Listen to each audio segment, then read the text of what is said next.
Making your own bacon is very easy and affordable. Tama, homemade bacon. Itong pinapakita ko sa inyo kung paano gumawa ng sariling bacon sa bahay ninyo. Ito yung ginagamit ko sa restaurant. Nag-cured ako ng pork belly, ang pinaghalong asin, asukal, paminta, herbs at mga spices. Ang pag-cured sa karne gamit ang dry rub, ito yung pamamaraan para matanggal yung excess water or liquid sa loob ng karne. Ang exact ingredients ay mapapanood mo sa bandang hulihan ng bahagi ng bidyong ito. Alam naman natin na ang mahal ng bacon, lalo na sa grocery or sa ibang tindahan. Kaya, if you eat bacon, panoorin mo ang bidyong ito. Fresh pork belly o liempo ang gagamitin. Step 1, ito yung pag-cure ng pork belly. I-distribute ng mabuti ang dry rub sa buong karne.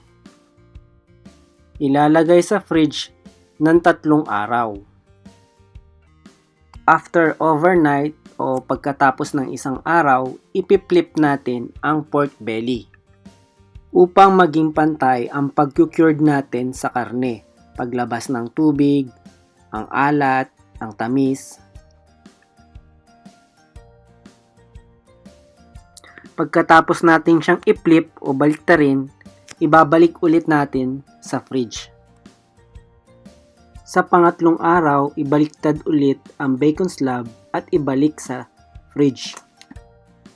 Sa pang-4 na araw, huhugasan ang bacon upang maalis ang excess salt or yung curing na ginamit natin.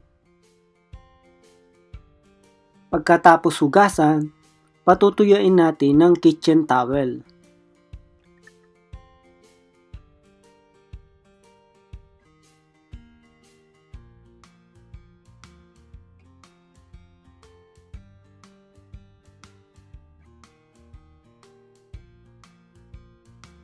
Pagkatapos hugasan at ipat dry, ilalagay ulit natin ito sa fridge ng 1 hanggang 2 oras upang matuyo.